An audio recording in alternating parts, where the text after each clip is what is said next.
नमस्कार।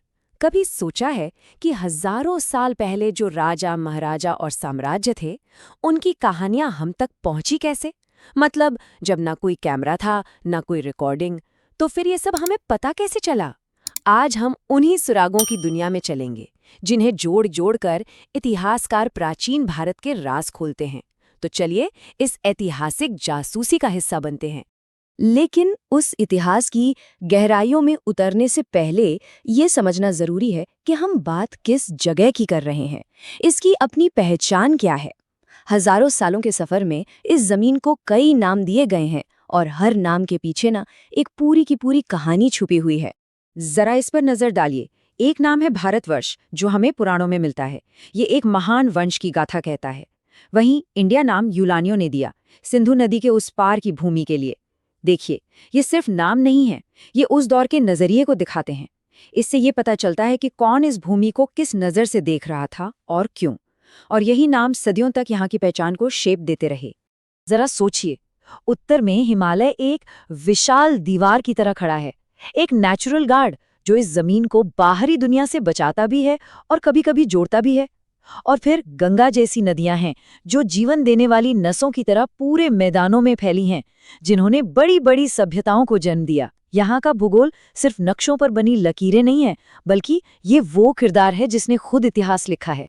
और इसी भूगोल ने एक ऐसी संस्कृति को जन्म दिया जो एक नदी की तरह है, जो हजारों सालों से लगातार बह रही है, अपना रूप बदलती रही, नए मोड़ लेती रही, लेकिन कभी रुकी नहीं, कभी सूखी नहीं।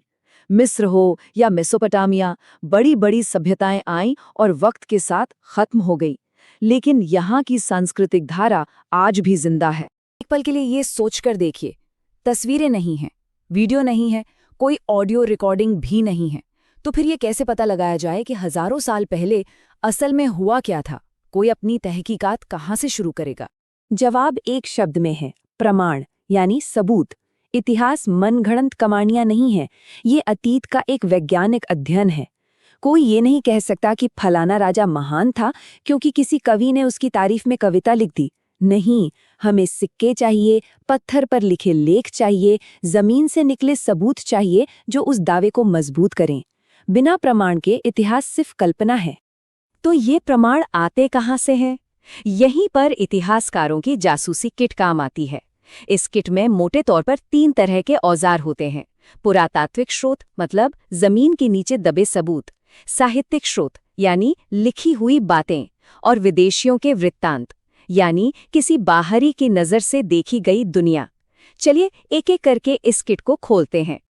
और इन सुरागों में सबसे ज्यादा भरोसेमंद है पुरातात्विक स्रोत। अब ये इतने भरोसेमंद क्यों है? क्योंकि ये कोई सुनी सुनाई बातें या कहानियां नहीं है। ये हैं ठोस सबूत, असली चीजें जिन्हें छुआ और देखा जा सकता है। ये हमें सीधे हमारे अतीत से जोड़ते हैं, बिना किसी मिलावट के। हमारी इस पड़ताल का पहला पड़ाव है पत्थरों पर लिखे संदेश। सोचिए जरा, पुराने जमाने के राजा महाराजा चाहते थे कि उनकी जीत, उनके आदेश, उनकी कहानियां हमेशा हमेशा के लिए अमर हो जाएं। और इसका सबसे अच्छा तरीका क्या था? उन्होंने अपनी बातों को पत्थर पर खुदवा दिया ताकि वो सदियों तक कायम रहे। इन्हीं पुराने शिलालेखों को पढ़ने, समझने और उनकी गुत्थी सुलझाने का जो विज्ञान है, उसे हम एपिग्राफी कहते हैं। ये एक तरह से कोड ब्रेकिंग जैसा ही है, जो हमें इन पत्थरों की खामोश जुबान को समझने में मदद करता है। ये शिलालेख सिर्फ राजाओं के नाम और तारीखें नहीं बताते।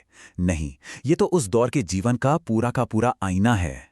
इनसे हमें पता चलता है कि कौन से युद्ध हुए, टैक्स कैसे वसूला जाता था, समाज का ढांचा कैसा था, लोग किस धर्म को मानते थे, शासन कैसे चलता था, और यहां तक कि उस समय की भाषा और कला कैसी थी। अब जरा इस तारीख पर गौर कीजिए, 510 ईस्वी। देखने में तो यह बस एक नंबर लगता है ना? लेकिन इतिहास की इस बड़ी सी पहेली में यह तारीख एक बहुत अहम सुराग है। कोई अंदाजा लगा सकता है क्यों? ये तारीख जुड़ी है एरन अभिलेख से, और ये इतनी जरूरी इसलिए है क्योंकि यहीं से हमें सती प्रथा का पहला ठोस पुरातात्विक सबूत मिलता है। कहानियों और ग्रंथों से अलग ये एक ऐसा भौतिक प्रमाण है जो उस दौर की एक सामाजिक प्रथा की पुष्टि करता है। सोचिए, एक छोटा सा पत्थर का टुकड़ा कितनी बड़ी जानकारी दे सकता है। ये एक तरह से हमारी केस फाइल के सबसे जरूरी पन्ने हैं। जूनागढ़ अभिलेख से हमें पहला संस्कृत शिलालेख मिला। एरन ने, जैसा हमने देखा, सती प्रथा का पहला सबूत दिया।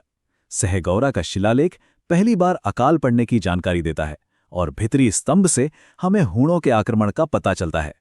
हर एक अभिलेख कहानी में एक नया मोड़ लाता है। चलिए अब अपने अगले सुराग की तरफ बढ़ते हैं, सिक्के। अरे इन्हें सिर्फ रुपया पैसा मत समझिए, ये तो उस जमाने के छोटे छोटे बिलबोर्ड हुआ करते थे। शासक इनका इस्तेमाल अपनी ताकत, अपने धर्म और अपनी कामयाबियों का प्रचार करने के लिए करते थे। और इन सिक्कों के अंदर छिपे राज को खोलने वाले विज्ञान का नाम है न्यूमिस्मैटिक्स। इसके माहिर यानी न्यूमिस्मैटिस्ट्स धातु के इन छोटे छोटे टुकड़ों से पूरे के पूरे साम्राज्य की आर्थिक और राजनीतिक कहानी का पता लगा सकते हैं। भारत में जो शुरुआती सिक्के मिले वो दो तरह के थे। सबसे पुराने थे आहत सिक्के। इनका कोई तय आकार नहीं होता था, बस धातु के टुकड़ों पर कुछ निशान ठोक दिए जाते थे। इनके बाद आए ढाले हुए सिक्के, जो एक बेहतर तकनीक से सांचे में ढालकर एक तय आकार के बनाए जाते थे। ये सिक्कों का विकास दिखाता है। और यहां देखिए कि सिक्के हमें शासकों के बारे में कितनी दिलचस्प बातें बताते हैं। समुद्रगुप्त के सिक्कों पर उन्हें वीणा बजाते हुए दिखाया गया है, जिससे उनके संगीत प्रेम का पता चलता है। कनिष्क के सिक्कों पर बुद्ध की तस्वीर है, जो बौद्ध धर्म को उनके समर्थन को जाहिर करती है। और चंद्रगुप्त द्वितीय ने तो शकों पर अपनी जीत का जश्न मनाने के लिए खास चांदी के सिक्के बनवाए थे। हर सिक्का अपने आप में एक कहानी है। अब हम आगे बढ़ते हैं हमारे सबसे बड़े, सबसे शानदार सुरागों की तरफ। स्मारक, मंदिर और मूर्तियां। ये सिर्फ ईंट पत्थर के ढांचे नहीं हैं। ये तो बोलती हुई इमारतें हैं, जो हमें उस दौर के विश्वास, उनकी शक्ति और उनकी कमाल की कलाकारी की कहानियां सुनाती हैं। और जानते हैं, पूरे भारत में मंदिर बनाने का तरीका एक जैसा नहीं था। उत्तर भारत में नागर शैली के मंदिर बने, जिनकी पहचान ऊंचे घुमावदार शिखर होते थे। दक्षिण भारत में द्रविड़ शैली अपनाई गई, जहां मंदिरों में विशाल प्रवेश द्वार यानी गोपुरम बनाए जाते थे। और मध्य भारत में इन दोनों शैलियों का एक खूबसूरत मेल देखने को मिलता है, जिसे वेसर शैली कहते हैं। ये स्मारक सिर्फ पूजा पाठ की जगह नहीं थी, बल्कि ये ज्ञान, संस्कृति और शक्ति के बड़े केंद्र थे। नालंदा दुनिया भर में शिक्षा का एक मशहूर केंद्र था। कंबोडिया का अंकोर वॉट मंदिर दिखाता है कि भारतीय संस्कृति कितनी दूर दूर तक फैली थी। बोरोबुदुर बौद्ध धर्म के असर का एक जीता जागता सबूत है। और कुम्हारार में हमें प्राचीन मौर्य साम्राज्य के महल के अवशेष मिलते हैं। मूर्ति कला में भी हमें दो बड़ी शैलियां देखने को मिलती हैं। एक थी गांधार कला, जिस पर यूनानी कला का काफी असर था। इसमें एकदम असली लगने वाली इंसानी मूर्तियां बनाई जाती थीं। वहीं दूसरी तरफ थी मथुरा कला, जो पूरी तरह से भारतीय थी। इसमें लाल पत्थर से प्रतीकात्मक और आध्यात्मिक मूर्तियां गढ़ी जाती थीं। और हाँ, हम चित्रकला को कैसे भूल सकते हैं। अजंता और बाघ की गुफाओं की दीवारों पर बुद्ध के जीवन की कहानियों को पेंटिंग्स के जरिए इतने शानदार ढंग से दिखाया गया है कि वो आज भी हमें उस दौर की कला की ऊंचाइयों की झलक देती हैं। तो हमने अब तक कई तरह के सुराग देख लिए हैं, पत्थरों पर लिखे संदेश, छोटे छोटे सिक्के और बड़ी बड़ी इमारतें। अब वक्त है इन सारे सुरागों को एक साथ जोड़ने का और ये देखने का कि ये सब मिलकर हमें क्या कहानी सुनाते हैं। हर एक शिलालेख, हर एक सिक्का और हर एक खंडर उस बड़ी सी पहेली का एक एक टुकड़ा है। अकेले में शायद ये सिर्फ बेजान चीजें लगे, लेकिन जब हम इन सबको एक साथ रखते हैं, तब जाकर प्राचीन भारत की एक जीती जागती मुकम्मल तस्वीर बनती है। तो चलिए इस सफर को एक बहुत ही विशाल, एक प्राचीन लाइब्रेरी की तरह देखते हैं। एक ऐसी लाइब्रेरी जहां हर किताब एक अलग दुनिया का, एक अलग सोच का दरवाजा खोलती है। देखिए, इस विशाल लाइब्रेरी को हम मोटे तौर पर दो बड़े हिस्सों में बांट सकते हैं। एक तरफ है धार्मिक साहित्य, जो आध्यात्म, दर्शन और आस्था की बातें करता है, और दूसरी तरफ है धर्मनिरपेक्ष साहित्य, जो हमें शासन, समाज और उस समय की रोजमर्रा की जिंदगी के बारे में बताता है। तो हमारी इस यात्रा की शुरुआत होती है सबसे पुरानी और सबसे पवित्र किताबों से, वेद। इन्हें भारतीय सोच और दर्शन की आधारशिला, मतलब एकदम बुनियाद माना जाता है। प्राचीन भारत के ज्ञान की पूरी इमारत इन 4 वेदों पर टिकी है। और मजे की बात यह है कि हर वेद का अपना एक खास मकसद था। जैसे सबसे पुराना ऋग्वेद, जिसमें देवताओं की तारीफ में भजन है। यजुर्वेद, जो यज्ञ और कर्मकांड करने के तरीके बताता है। सामवेद में संगीत और मंत्रों का संग्रह है। और फिर है अथर्ववेद, जिसमें उस दौर के सामाजिक जीवन, मान्यताओं और यहाँ तक कि जादू टोने से जुड़ी बातें भी मिलती हैं।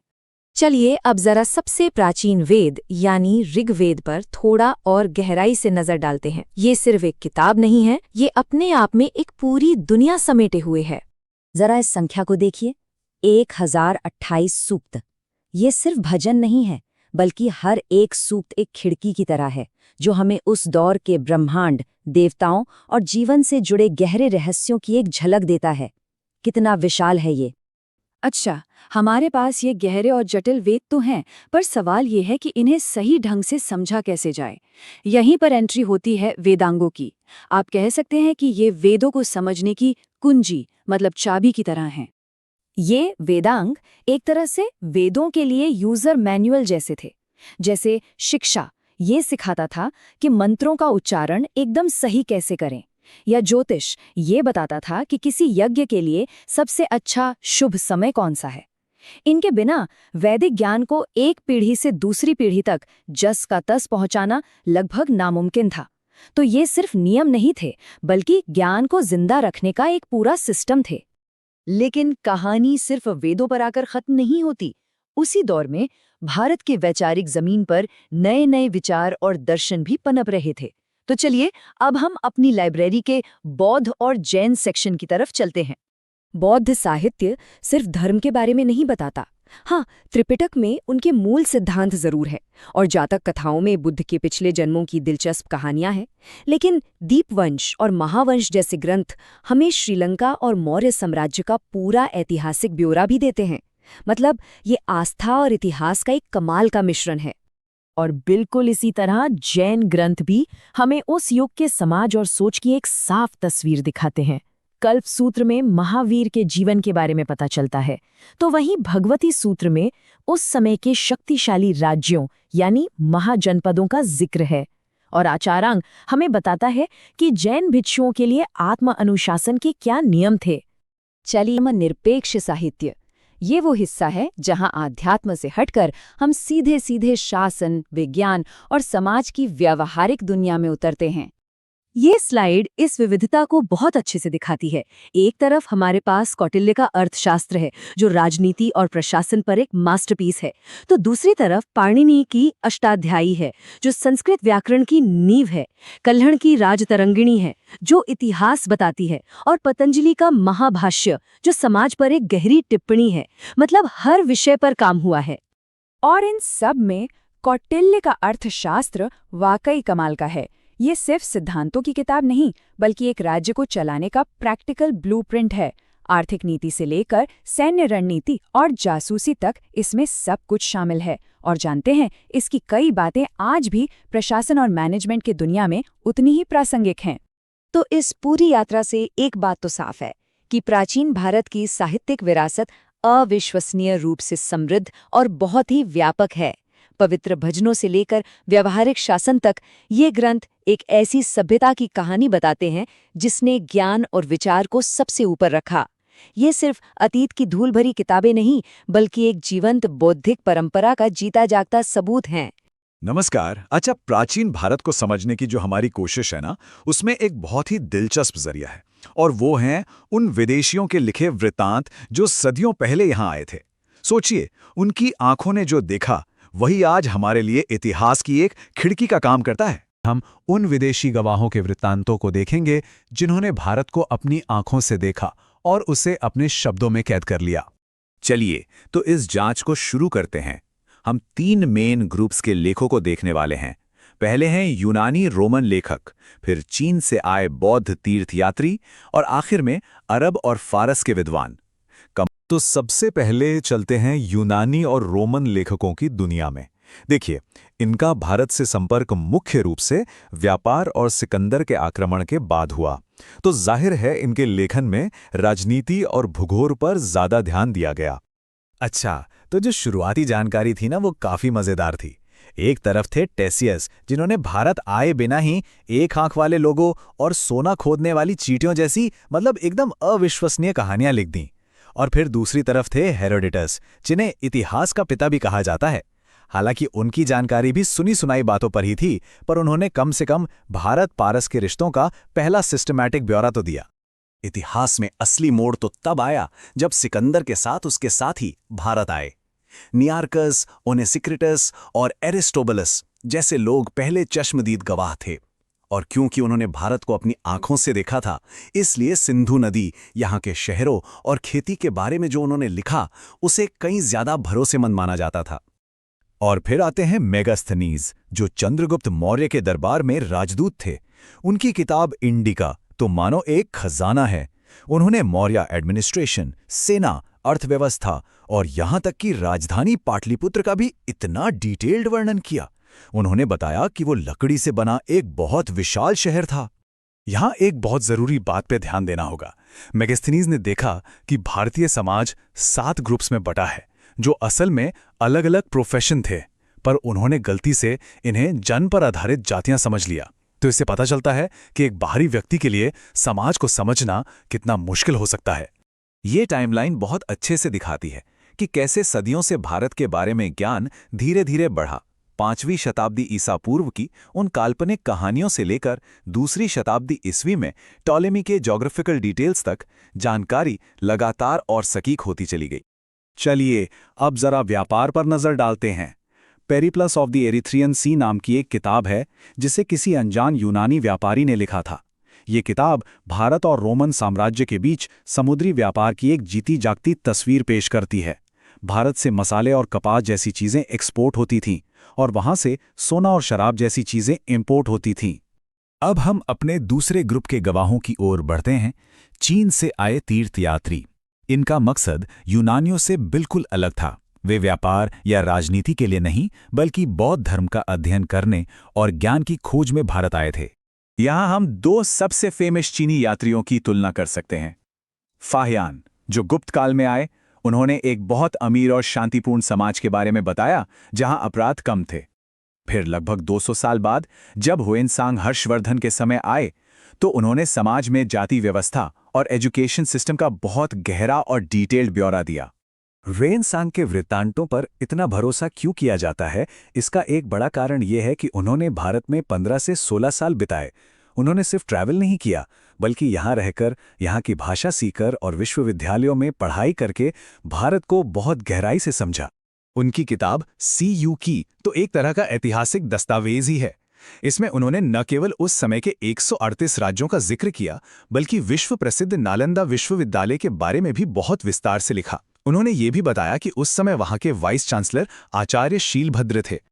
अब हम अपने आखिरी ग्रुप यानी अरब लेखकों की तरफ बढ़ते हैं। इनका नजरिया काफी हद तक साइंटिफिक और स्कॉलरली था। वे भारत को एक रिसर्चर की नजर से देख रहे थे। और इस ग्रुप में अल बिरूनी का नाम सबसे ऊपर आता है। उन्हें विदेशी पर्यवेक्षकों का गोल्ड स्टैंडर्ड माना जाता है। क्यों? क्योंकि उन्होंने सिर्फ सुनी सुनाई बातों पर यकीन नहीं किया। वे महमूद गजनवी के साथ भारत आए और यहां रहकर संस्कृत सीखी, ताकि वे भारतीय ग्रंथों को सीधे पढ़ सकें और भारतीय ज्ञान विज्ञान को समझ सकें। उनकी किताब तहकीक-ए-हिंद या किताबुल हिंद उनके गहरे रिसर्च का सबूत है।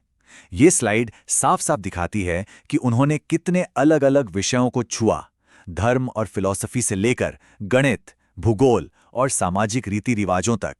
सही में ये किसी बाहरी व्यक्ति द्वारा भारत का सबसे कॉम्प्रिहेंसिव अध्ययन था। तो इन सभी अलग अलग वृत्तांतों को जब एक साथ रख कर देखते हैं तो हमें क्या मिलता है? ये बिल्कुल इतिहास की एक पहेली को सुलझाने जैसा है, जहां हर टुकड़ा एक नई जानकारी देता है। तो सार ये है, यूनानी रोमन लेखकों ने हमें भारत के राजनीतिक ढांचे और उसके इंटरनेशनल ट्रेड के बारे में बताया। चीनी यात्रियों ने हमें धर्म, समाज और शिक्षा की दुनिया में झांकने का मौका दिया, और अरब विद्वानों ने भारतीय ज्ञान और संस्कृति का एक साइंटिफिक एनालिसिस पेश किया। ये तीनों मिलकर प्राचीन भारत की एक ज्यादा मुकम्मल तस्वीर बनाते हैं।